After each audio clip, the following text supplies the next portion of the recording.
Perfect. Thank you so much. Okay. Bien, si te parece, hago la presentación. Sí, pero ¿esperamos un poco más o no? Sí, No sé. Sí, bueno. ¿Crees que viene Irán más? llegando, sí, irán llegando. Lo que pasa es que siempre suele ocurrir que cuando comienzas es cuando vienen. Ok. Así que voy a hacer la presentación. Vale. Bien, buenos días. Iniciando la sesión de presentación de conferencias de los profesores invitados de quinto curso.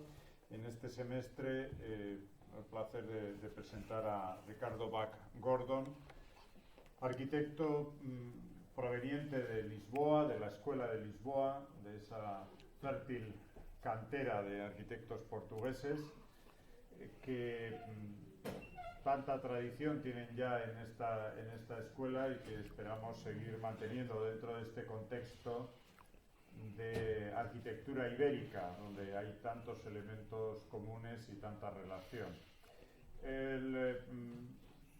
Es formado, como digo, en la Universidad Técnica de Lisboa. Allí es profesor del máster, ha sido además profesor en numerosos centros y universidades europeos y, si no me equivoco, ahora mismo es visiting critic en el GSD de Harvard. Como, digamos, de esa trayectoria académica, tiene naturalmente, y lo que hoy nos va a presentar es ese complemento de su trayectoria como arquitecto, uno de los arquitectos relevantes de esta, podríamos llamar, generación intermedia en Portugal, que digamos ha hecho su aparición en el entorno del cambio de siglo y que de manera cercana, aunque ya hace algunos años, entre otras cosas fue autor del pabellón de Portugal en la Expo de Zaragoza de 2008, o sea, una referencia quizá, yo creo que la obra más cercana a Pamplona, pero que no es la única, sino ha sido, y su obra ha estado premiada pues tanto en los premios FAZ, finalista en los premios Mies van der Rohe o en las distintas bienales. Bueno, sin más, agradecerle a Ricardo la presencia en nuestra escuela, su disponibilidad también para esta conferencia y, naturalmente, agradecer también esta nueva oportunidad de establecer una conexión con la arquitectura portuguesa desde aquí, desde Pamplona. Thank you very much. Thank you.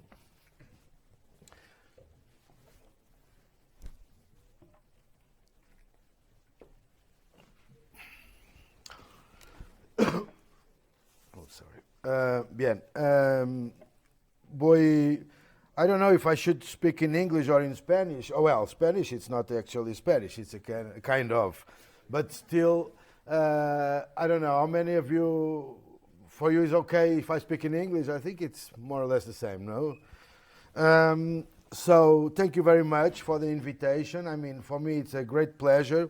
And it's a particular pleasure because today I'm not just a guest for a lecture, but I am part of a community. So I'm very happy with that, and I hope we can enjoy together this semester as much as I am already enjoying the opportunity to teach here in the school. I'm going to talk a little bit about this idea of strategy typology, because I always try to pass this idea to the students that there's no way we can do a project without a strategy for the project. I think that the definition of a strategy is completely indispensable for the possibility of creating a project. So there's no way you can define a project or develop a project if you don't have a clear strategy. But then it's obvious that for sure the typology of this project will also express your strategy. It's not something that we should aqui o escrito tipología como resultado da estrategia, processo natural. Which means that you don't, I mean, it's nothing that you have to be yourself trying to check if you are actually doing it. It has to appear naturally. But it's true that you go back to your project and your drawings and your sections and your models, and the strategy has to be present. Otherwise, there's something missing, there's something wrong with it. Esta es una idea que para mí es muy importante de seguir, que es la estrategia va a generar una tipología.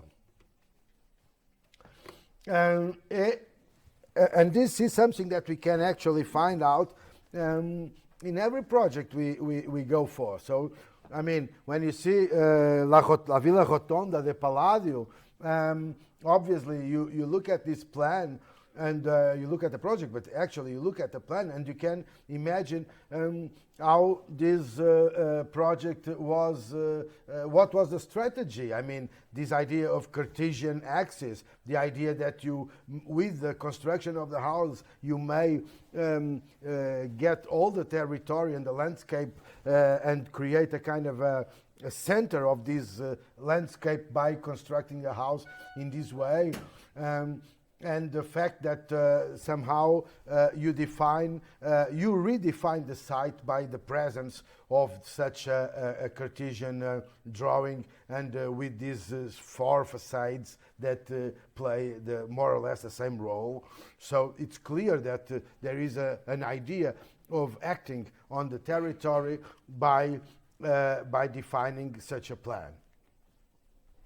Or again, if you see the brick house of Mies van der Rohe and you see a plan, you also see the strategy that was behind this plan. So how much can I define spaces by constructing plans? And these plans, how much they can, by the relationship between them, define clearly the spaces that are in and out and how they communicate one with the other and among all them.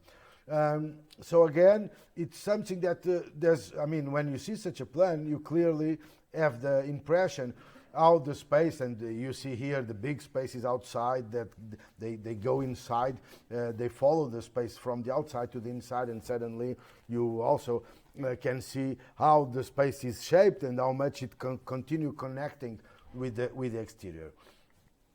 And again, with the Toyo Ito's house, this U house that is very, very known, and you see how much is an introspective house with this idea of the inner court and the spaces that are going around this inner court, because it's a very small plot where basically the big space is kept to the inside. So you can imagine someone describing you the main idea of the house, and then you see a house and you of course understand clearly what are the purpose behind this strategy. Or, as we already spoke this morning with the students about the terms, the vowels term in Switzerland from Peter Zumthor, again, it's very clear. You see a plan and you can imagine how much these monolithic volumes can be placed in a way that they define others by constructing the void, let's say like that. And how much these different spaces can appear on the just by the position of these monolithic pieces. So what I want to say is that I think that we have to have a clear strategy for each project, and we expect that this strategy will one day become clear also in the elements that with which we communicate architecture, and of course that will inform the project of architecture. and I will go through several projects that I did during my career, let's say. Some private houses and then some public buildings, and try to somehow explain the 2 or 3 very simple ideas that were in the genesis of each one. And I will start by this first house I did in the south of Portugal, in the Algarve, in a period where the Algarve was very much being constructed by touristic operations, and a kind of completely kind of a style of architecture which you wouldn't recognize at all. And at the same time, I always paid a lot of attention to the site. So we have also spoke about this idea of as we say, the subjective equation. How much and why do we all will reach a different conclusion when we pose an equation which starts by the same 2 main issues, which is the same site and the same program will always lead us to different answers. So it's something that we should think about. So it's very important for me to think about this idea. Why with the same site, we are working on the same site and we have the same program, we all are going to reach different conclusions. And after thinking about this, I think the answer is that the site seems the same, but is not the same, because the site is read and observed by ourselves, and already we see on the things different things, because we have different origins, we have experienced different things, and so the way we read the site is never the same for me and for you and so on. And the program happens exactly the same. So when you think about a bedroom, immediately for each one of us came all the memories and also all the information and investigation that we have done so far through this kind of subject, and we will reach different conclusions. So, but still, the site is very, very important. So in this first house in the Algarve, I remember that it was a very nice location with a great view, and there were mainly 2 elements. There was a beautiful crab tree, which is this one, and there was a quite terrible house in the neighbor, it was very much constructed on top of this site that we wanted to avoid. And in front of the sea, towards south. And I decided to develop a house which was mainly a very simple geometric shape, which was very characteristic from the south of Portugal, where architecture is very much artificial shapes against the nature. So it was basically a simple element that in the end of the plot would get a little bit twisted in order to avoid the views of the other house, and to open small openings towards south and the views and so on, and to keep the tree. So the house was built on in a different position going south to save the tree. And when you see the plan, you actually can understand 2 or 3 simple ideas. So you can imagine that you find your own location after saving the position of the tree. You can see how much you can close towards west, because you have to defend from the house that was existing before, and you can see all these the openings towards south, and a very almost a blind wall towards north. Of course, in this north facade, we just opened 2 openings, which is one window and 1 door, and a window that relates to the tree, and the door to get inside the house. So again, once more, it's very clear the idea how much you want to protect and close to the north and open for this terrace towards the south. And here you can see the house with the small openings which protects from the heat in the south Portugal, and also the terrace, which was defined by a very traditional way actually. A kind of a very light structure with cane on the roof, where you can from one summer to the other change the position and find out where you most feel comfortable in one position or the other. And then we can jump to another project and to see another house in the Algarve, but in this time, this time was a very introspective plot.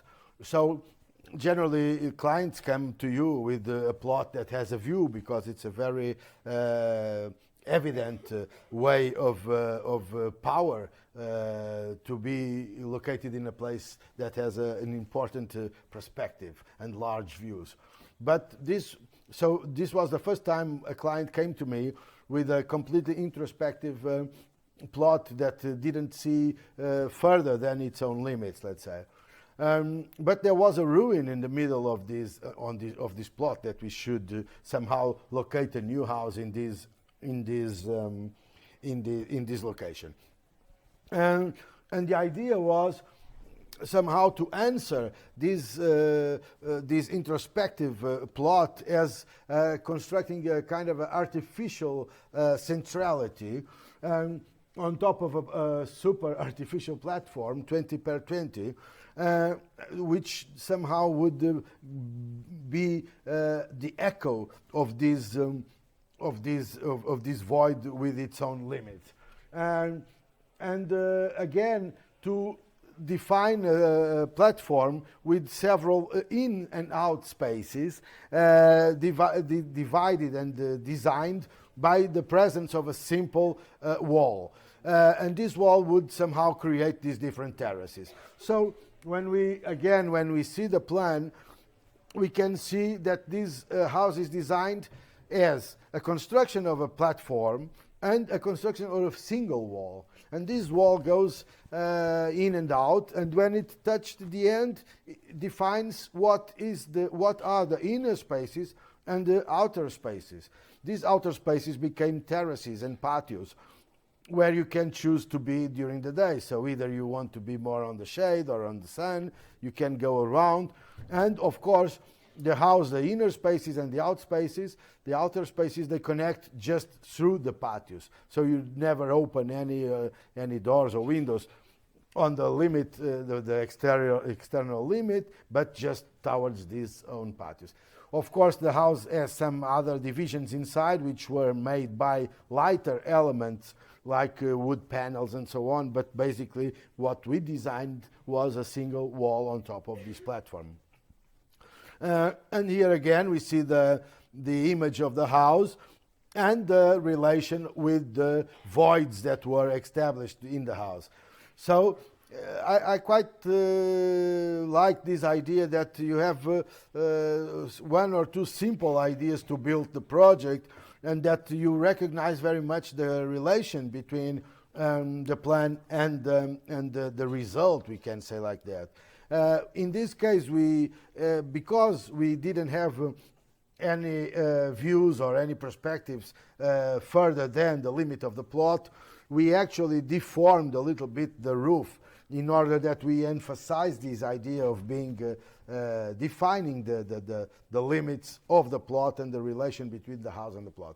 And of course, this deformation brings in the inner space a very interesting configuration, because the roof becomes creates a certain movement inside, which was quite nice.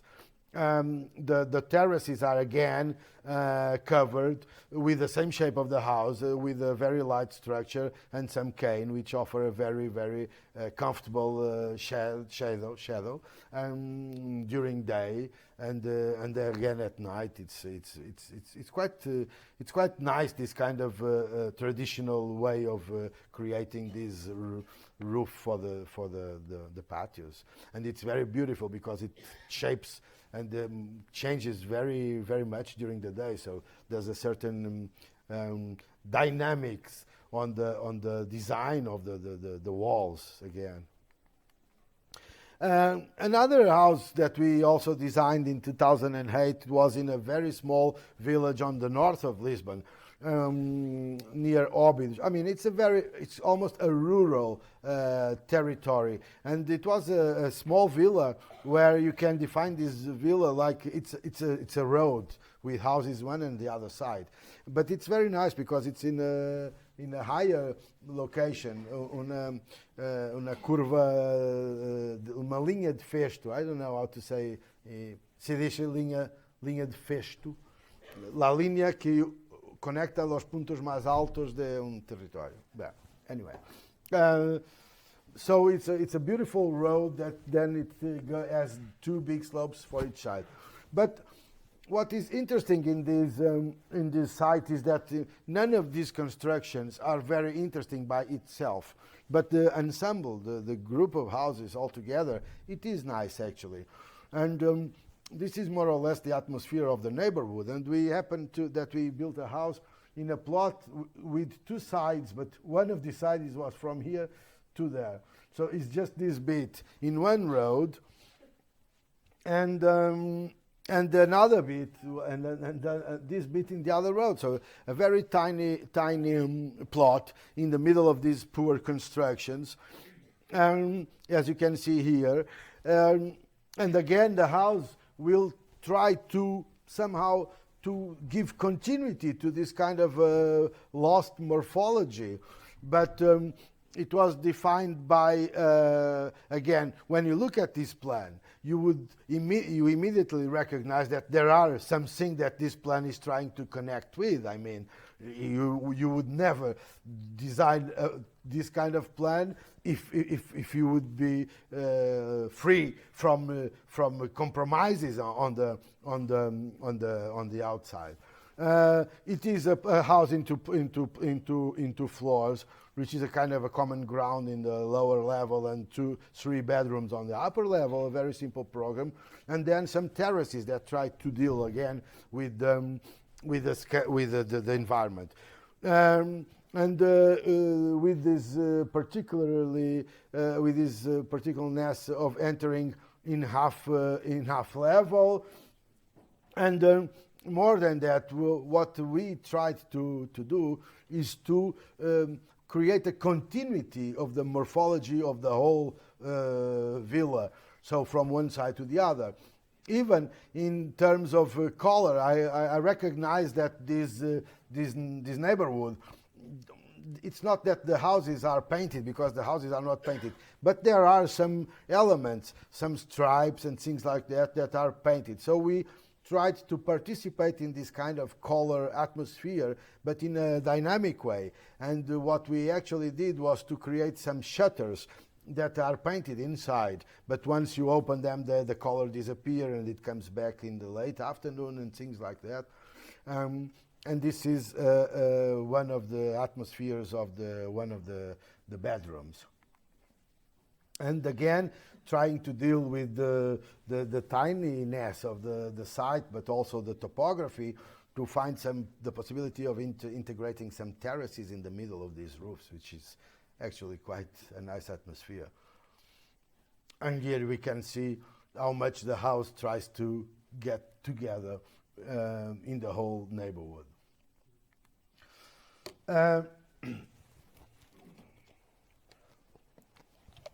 This is a different case. We go back to the Algarve, but to the mountains in the Algarve, where I did 2 houses actually for a client, and in an incredible landscape. This is the landscape around, and I remember that the first sketch I did when I came from the first visit to the site was this one, because I was very impressive with the topography, and it's a territory where constructions work very much like a kind of marks on the territory, the human presence. It's like geodesic marks.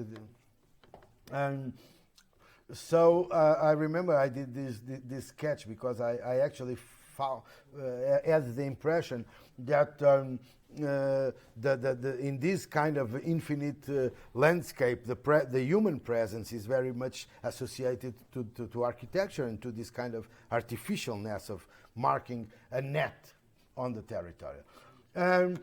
And I did these two houses, which had a very simple program, kind of two-floor houses. In the lower level, a kind of a common ground where all the people can get together and be together in family and friends and so on.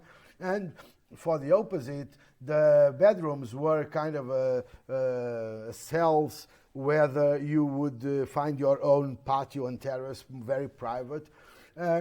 And these two houses, they are not they are quite different one from the other, but the differences are differences that you have to discover while you look once and twice to the houses, and it's not a immediate difference. But of course, the location of the windows and the relation between the lower ground and the upper ground and the volumetry and so on. But again, if you see these kind of plans, you see clearly a very open space on the lower ground. It's a communitarian space. And the kind of these small cells associated to the different terraces, which are the bedrooms, small bedrooms, with each one with a terrace as big as the bedroom itself. And so this is the image of the two constructed houses and the relation between themselves. So where if you stay looking, you will find some kind of movements between one and the other.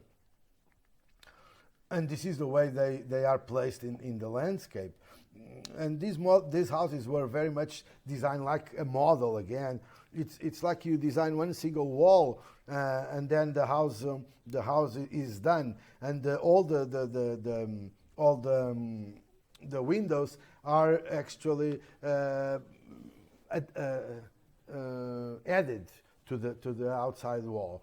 So there's basically the construction system is very, very simple. It's you design a wall and that's it, and then all the windows are coming later on, and they are stuck on the facade. They come with 3 layers. It's a kind of a glazed layer, a protection layer, and a mosquito layer. And here we see how these houses and how this construction relate to the landscape in a very artificial way of marking and assuming the presence of man on the territory. Inside, these windows, they become like a kind of pictures. So because you define very well, very precisely what and how much you want to get from the outside. And while you are moving inside, the perspective that you get from these holes also change very much. And of course, you see here the options for the finishing of the house was to keep 2 layers in concrete, which are the horizontal layers, and one single white perimeter, which helps to fix and to frame the openings.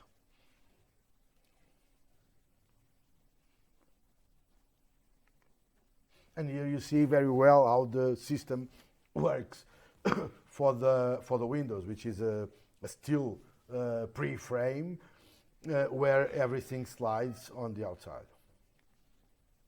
This is a very different situation, although it's again 2 houses, but it's 2 houses in an inner court in Lisbon. It's quite an interesting plot, because it's in the transition of a Cartesian development of a neighborhood and then the more irregular and medieval area of the city.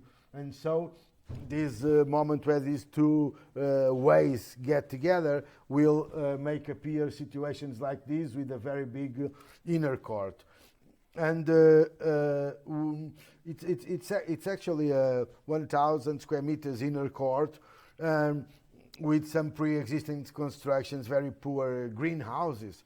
But the thing is, when you are confronted with the possibility of constructing inside of this kind of space, you actually feel the perimeter as a very present element, and you feel like you are going to construct in a kind of a stage.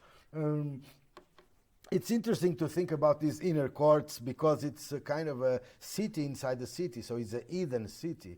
And somehow, in this case, we are talking about two private houses, but in the end, you have the responsibility of developing a kind of a landscape, because it's not just to put two houses inside the plot, it's almost to be sure that you are going to organize a kind of a territory.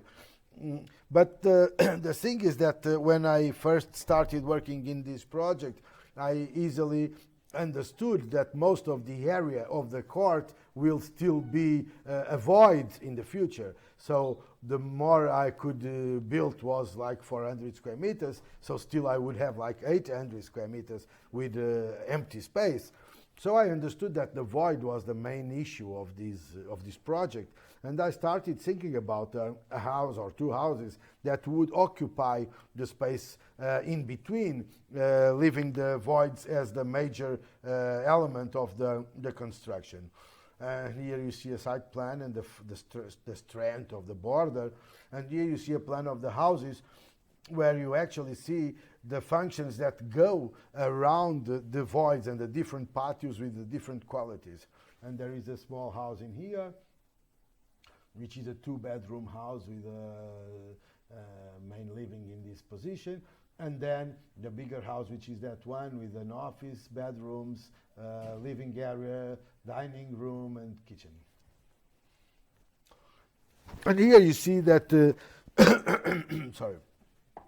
You see the main patio of the entrance, and you already see the materiality that we have chosen to build the house in order to be sufficiently robust to face the perimeter in the surroundings. So we decided that the whole house would be constructed in concrete, and again very horizontal to contrast and to confront the verticalness of the surrounding.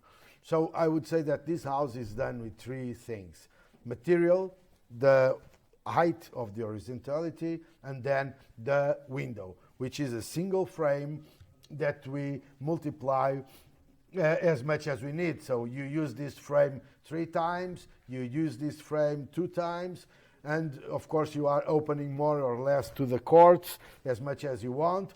And of course is that the spaces live very much towards the quality of each garden. Here, for example, you see that you open 8 times, or 8 times you use the same frame, and it's a very simple idea, but I think it works quite well. And more than this idea that you feel inside and the connection with the outside, is that you always see more than one of these situations. So you see inside, outside, inside again. So there are a lot of crossed views in the house. So maybe you see someone passing over there and it's not exactly near you, and things like that, which I feel it gives an interesting atmosphere to the house.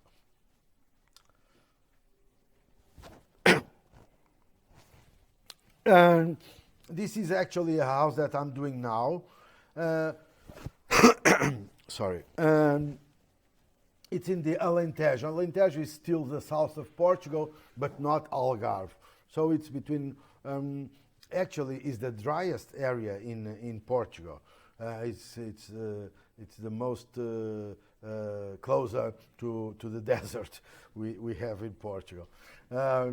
It's very dry, it's very hot in summertime, and it's very cold in winter, actually. And I went to see this plot. Actually, we are talking about 4 plots, because it's kind of 4 friends that are buying each one plot, but they are all together. And my client bought the highest plot of the 4, so it has a kind of perspective through all the big site. And this is the first sketch I developed when I went there, because had the impression that whatever the house would be, would try to somehow be a kind of an echo of all these things that are going to happen on the 4 different plots. So as this one is the highest one, I thought that it could be nice to construct a house which would be not much more than a wall, and this wall could host a big tank of water, so which is an element that you find very much in Alentejo, because for agriculture, of course. So it was a wall and a tank, and some spaces that could reconnect with the trees that are already there, and of course, this idea of having some exterior spaces covered for summertime, because it's really hot, so you want to be outside, but in some shade. And in this sketch, you also see the difference between what could be the public area of the house, and then the possibility of having some private spaces inside.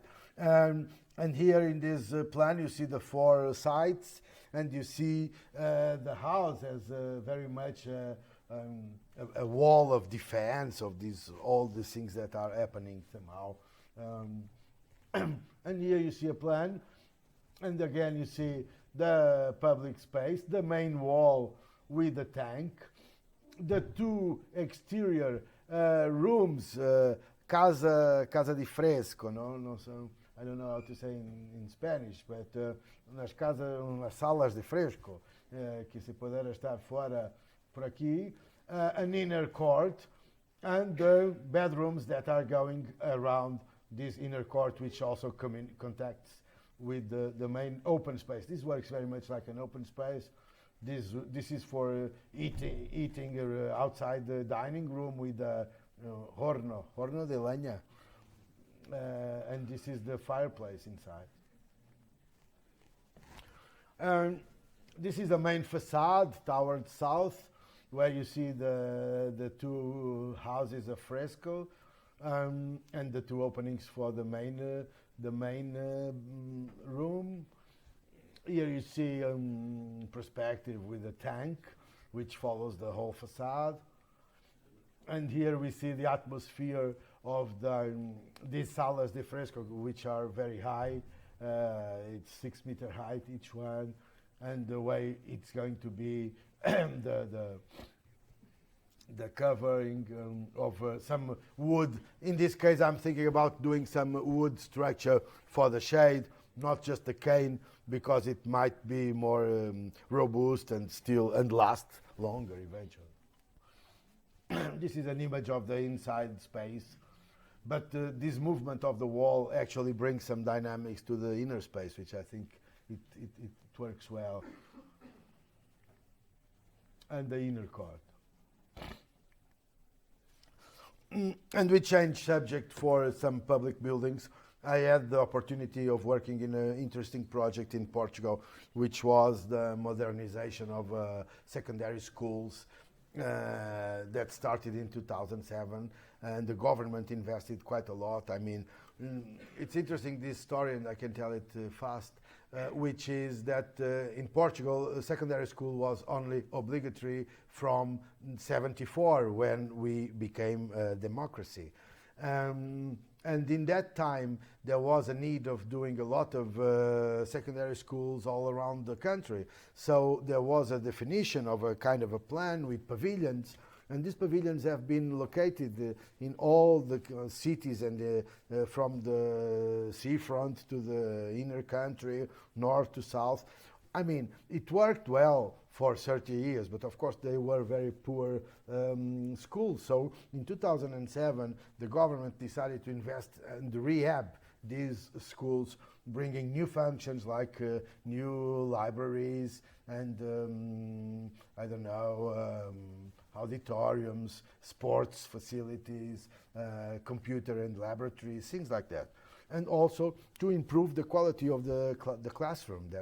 But more of, in the end, was very much more kind of a revolution towards the quality of the the space of the school. So to try to fix students in school, to say that the classroom is no longer the most important space of the school. And we had the opportunity to work in these projects very much. Actually, we started by a pioneer kind of a ground zero debate of what could be this thing. But what we actually found out was different sites and different locations, and sometimes where could you build 3,000 or 4,000 square meters, new square meters, whether there was a school that was already constructed. So sometimes to find the location for a new construction was very much the issue. So this one is in Oporto, is one of the first ones that we developed. But again, to go back to the beginning of our conversation and to say, what do you read? What do you read on the site? I have to say that I started my studies, I came from Lisbon, and I started my studies in Oporto. And when I went to university, because I needed 2 or 3 more decims for the classification, so I was located in Oporto, which was the best thing that happened to me in my whole entire life, but I didn't have that conscience before. And I remember that I spent a great year working hard, but under a terrible weather. I remember raining and cold and darkness and things like that every time. So the day, so many years later, the day I was asked to do a project in Oporto for a school, and this is the school before we before we intervened it, and this is the voids that we found out that were possible to come with a new building. So in between these 2 slopes and the building that could somehow be located inside this space. But the thing is that for me, the most important thing was to offer to the school space where students could be outside but covered, protected from the terrible weather that always in my mind was presented. And so, of course, my experience in Oporto had to do with the answer that I gave to this project so many years later. So I decided to propose something that was not asked by the program, which was a big plaza, covered plaza, in the middle of the school that could become the epicenter of the whole community. And of course, opening towards this space either the library and the cafeteria to animate somehow this centerpiece. And here you see this big void, which is a covered plaza, and a new building, which is here with an auditorium, the library, cafeteria, and some laboratories. And also here the possibility of using a new entrance for this auditorium, because the main entrance of the school still remains in here. So it's a long building that has a kind of 2 layers. One layer that is more attached to the ground, more heavier and attached to the ground, and the lighter one that somehow crosses the whole intervention and suddenly creates the plaza. Here you see these 2 layers starting from the beginning, so very much attached to the ground, and here this one that already creates an entrance for the auditorium, and then it goes all the way along, and the heavier one deals with the topography, and the lighter one keeps going in a very horizontal way. And when they get together, they create this kind of a huge plaza in the middle of the school that was covered with prefab beams of concrete and some natural light as well. But it works very well, because actually creates a big central piece in the school, and everybody gets together in there, and even if you have to have a break between one subject and the other, you go there, and somehow these allow you to reset. And it's important, this issue, because again, for as this idea of criticizing the program. I think that most of, I mean, it's very important that we get some distance from the program, and we spoke about this morning, not start immediately saying, these are 30 meters. No, come on, let's think about this. Maybe the client didn't ask you the most important thing that you can offer him. So it doesn't mean that it's every time like this, but it means that we should be able, if we really trust that the program should be posed and questioned in a different way, we should fight for that, because sometimes that's what people expect from us.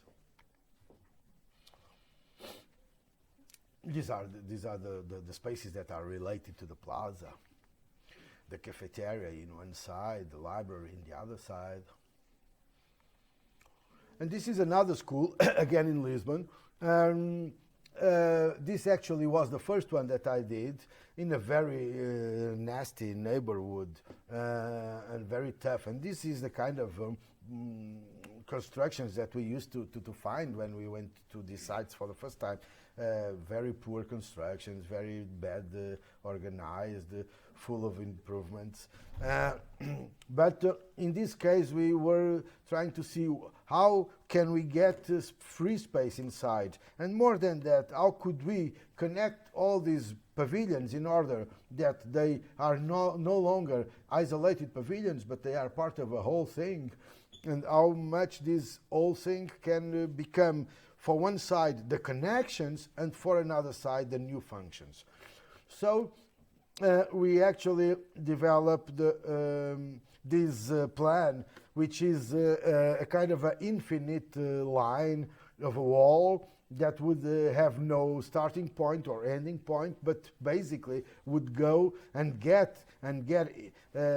embrace just the space available for the new functions, as well as getting together and connecting the all pavilions. And of course, in the epicenter of this intervention, we would locate an auditorium or a library or different rooms for computers and things like that. But we actually decided to do it in a different shape, I mean, more organic in a way, actually to contrast with the pre-existing buildings. So you will always find this kind of continuous element that goes around the pavilions, and that actually host appears and disappears and hosts the new functions. These new functions are settled in facing a new road, because this is more or less a new road, inner road, where you will cross permanently because you are going from A to B, but you also find the main functions. And of course, the constructive system here is very important. I mean, the fact that we took the option of having this kind of grid in the roof, for example, where you somehow host the facilities, the infrastructure, etc. But again, you still allow people to understand how these things are built, the metallic structure and the infrastructures and the air condition and things like that. And also this works very much as a site where you locate different pieces of the program.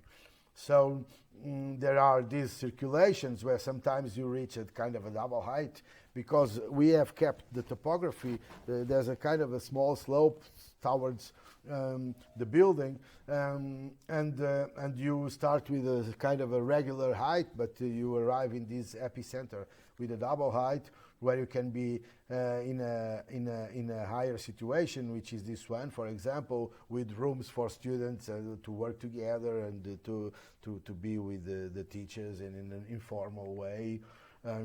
Rooms like these, where you somehow it's open to the general space, but it's protected by its own location.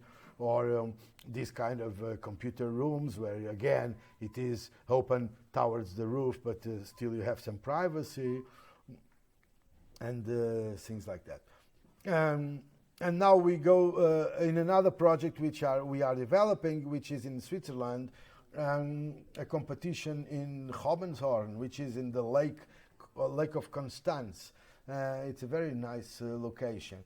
And we won a competition for a school, because in Switzerland they have been done an interesting project of rehabilitation of secondary schools, very much alike the one that we have worked in Portugal. So with that curriculum, we can say, we have been able to participate in some of these pre-selected competitions, and we finally won this one, which is again,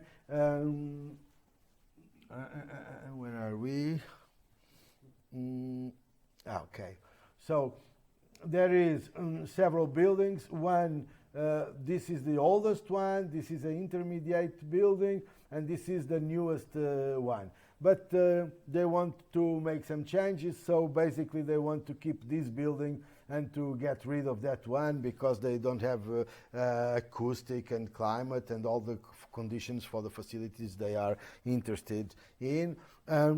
So they are subtracting. Actually, subtracting is something that in Switzerland is very common, and in Portugal is still a kind of forbidden word. This idea of the same buildings don't have to last forever. Some buildings last a long time, but some others last as long as they are serving. But I have to say that in Portugal, this idea of subtracting a building and say, okay, it has been its time for life, so now it's time to get rid of it. It's something that doesn't happen, but in Switzerland they are. Of course, it has to do with your with the money you have to. But it's not just money. I have to say, in these projects we did in Portugal, some of them would be eventually cheaper to get rid of these pavilions and do a new proper school than to continue putting on top of these pavilions air condition and acoustics and changing all the windows and blah blah blah. It's more an attitude. Well, in this case, the idea was to get rid of this building and to add to the school, keep this building and add to the school a quantity of square meters of new functions. But what made us win this competition was the rationality of creating an option, or finding an option which was very compact, and to start by the presence of the pre-existing building, and to design a kind of a square where we would fulfill all the program inside this square. And inside this square, of course, we kept a void for a patio in the transition between these two buildings. So we started from the pre-existing building, and we continued developing a building around, in a way that the final design was super compact.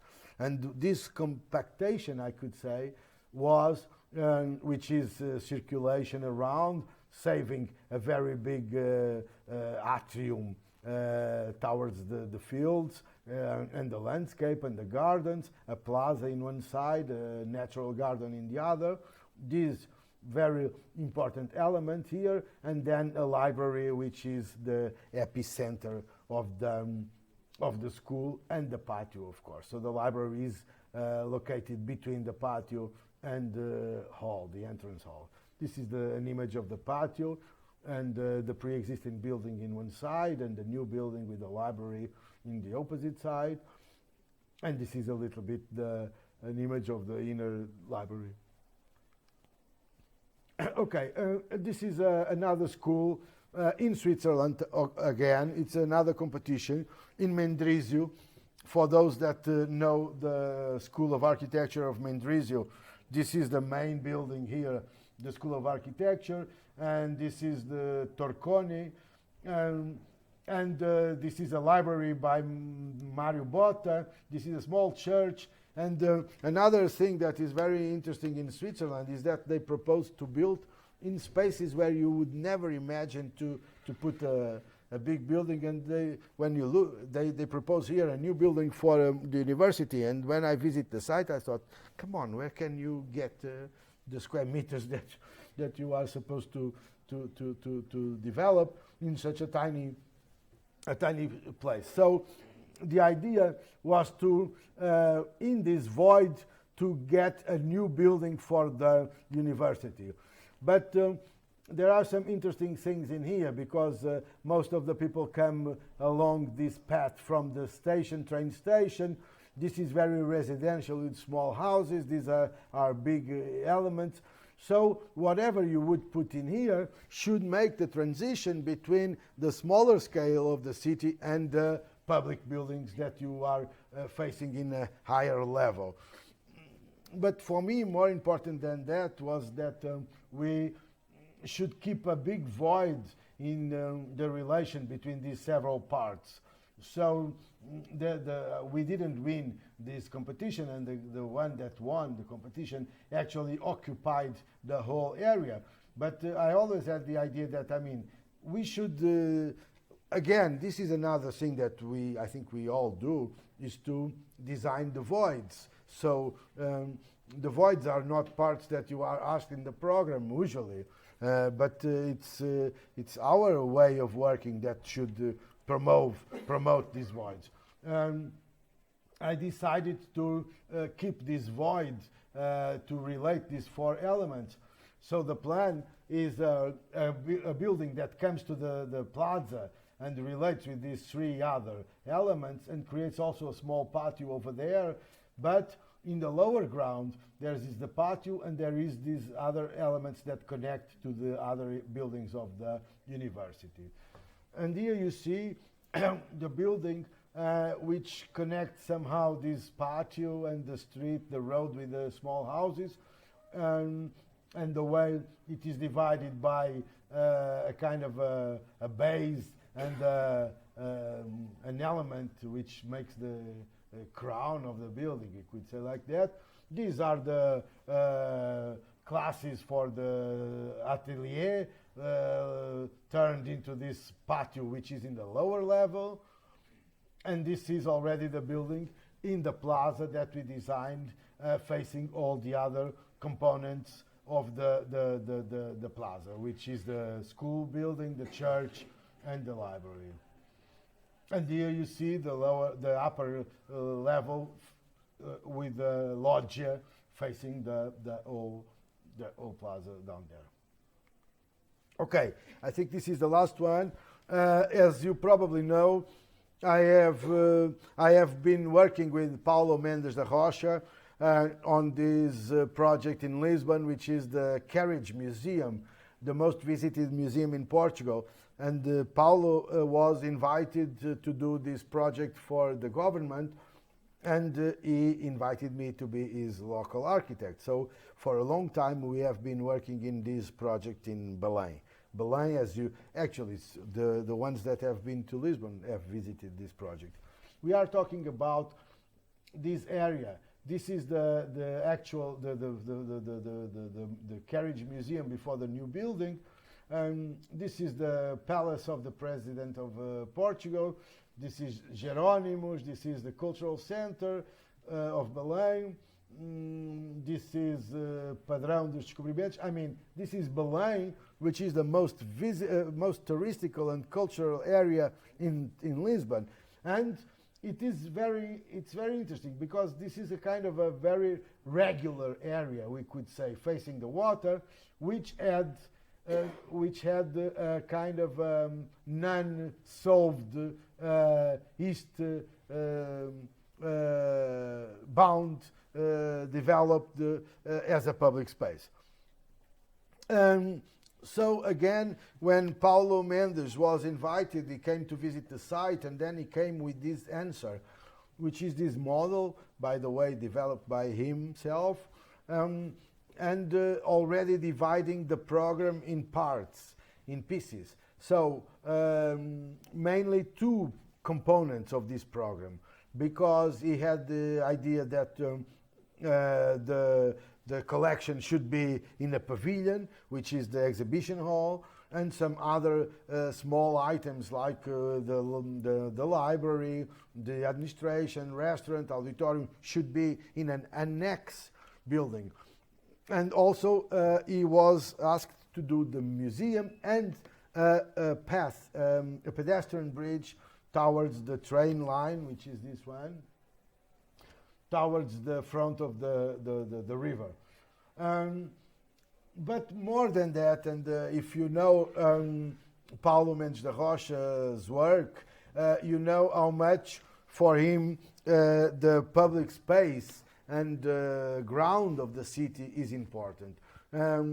So Paulo is one of the founders of the modern movement in São Paulo, where, as you know, people defend that the ground level of the city it's never possible to block it or to occupy it. So it's a kind of public, infinite space that you should keep free. This is why you will see in all these people projects that are lifted up from the ground. So when you have such a conviction that you don't block the ground of the city and you have to lift up the program, so then another second issue comes together with it, which is structure. So if you are going to spend your life lifting up the program, structure is the main issue of the building. So again, here we have a huge building with 135 meters long, just with three pillars. Why is that? Because the beam, the wall of the museum, which is 10 meters height, is the beam itself. But again, when we see this image, we see that actually it's not just these two elements, plus this one, which is a very interesting issue, because he was also asked to make some spaces for parking car area. But as you know, this is all an area that has been conquisted from the sea, so it's very difficult to build in underground. But more than that, the problem of cars in this area is not just related to the museum, it's related to the whole touristic and cultural area. So we design and we develop this kind of system, which would be a parking garage with a kind of 8% inclination, where you could easily go around and put 400 cars in this block. And then this could also become a kind of an example that you could have more 2 or 3 times along the front of the city. But it was not approved by the municipality, so we kept with these 2 pieces and the pedestrian bridge. But what I want to say is that when Paulo looked to the site, did not thought about 2 elements, he thought about 3 elements, because there is here a piece of a construction of the city which has lived the whole lifetime towards with the backside towards the factory which was working in this site, and now all this piece of city will become an integrated part of the whole thing. But as you can see in this ground floor plan is how much we are talking about the designing of a piece of a city where you go around the different components, and the paths that you can find are sometimes tighter, sometimes larger, sometimes open air, sometimes covered. But there is a great complexity of a ground public space. Here, opposite is the relation between the 2 pavilions, with a connection in a bridge that connects the direction sector with a kind of a gallery that allow you to visit the museum without touching the main hall, and also to see the carriages from the above, which is very important because these carriages have a lot of sculpture and material that should be appreciated from above, which we can do. But most of all, I want to raise your attention to the quality of the public space and how much you can use the program to offer more than just an answer to the program, but in this case to offer the quality of the city, the extension of the city, and the common ground of the city.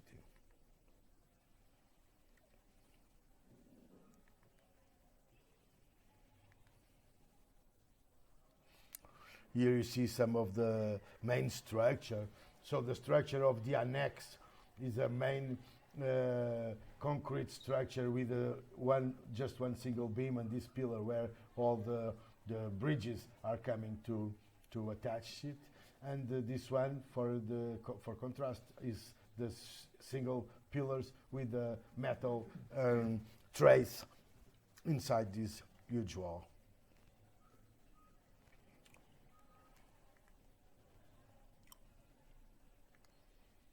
And this is the internal space of the annex, which is still open air. So it's covered with this huge light piece, but it's open air. And there you see already the starting point of the bridge that will be the pedestrian bridge once it's finished, because it's unfortunately not finished yet. And but what is very interesting, I think, is the mix, the permanent mixing from the public function and the private parts of the program. So the way all these things come together, I think it's quite rich in a way. This is the auditorium that was also done as a popular auditorium, so contrasting with the ones that we have in the Centro Cultural de Belém, the other side of the site. Which are very dense and full of tissues and material and so on. This is like an open air auditorium, but covered. We could call it like that. So this is why we use these benches of garden inside. And this is the inside of the main hall of the exhibition hall, where you can see, for example, the shape of these opens, which is never Cartesian, but always shows you, so you don't see the truth inside them. You don't see the truth. Truth is the geometry, the beam, yeah.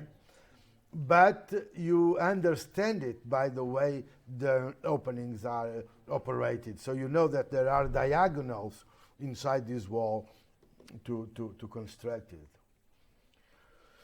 Okay, that's it. So this is a final image to show you that nothing of this kind of rational developments that we have been talking about can be done without a poetic view of the world. Thank you very much.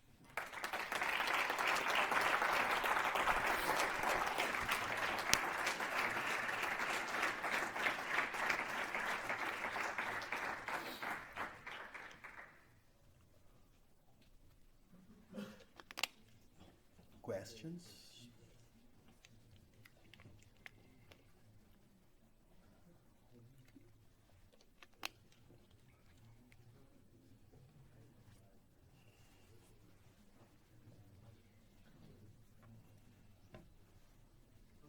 Sí. Un comentario sobre el color. No, yo soy muchas veces me preguntan sobre el color porque en realidad pasó que yo utilicé el color varias veces en los mis trabajos. Yo creo que el color es una cosa que es muy interesante porque yo considero el color como la materia de construção de mínima espessura com mais capacidade transformadora. Não? São microns e esses microns têm uma grande capacidade de transformar o espaço. E claro que me gusta, às vezes, quando serve, usar o color, lo creo como uno de las componentes do nosso trabalho, não? Mas nós vivemos llenos de color ao redor, não? O sea, no es una cosa decorativa, sino una cosa como un recurso matérico como cualquier otro, pero que sí, que no lo pongo al lado, ¿no?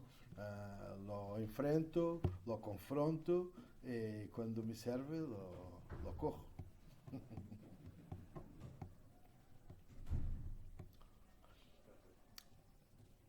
Eso es muy interesante porque Paulo Mendes da Rocha, cuando estábamos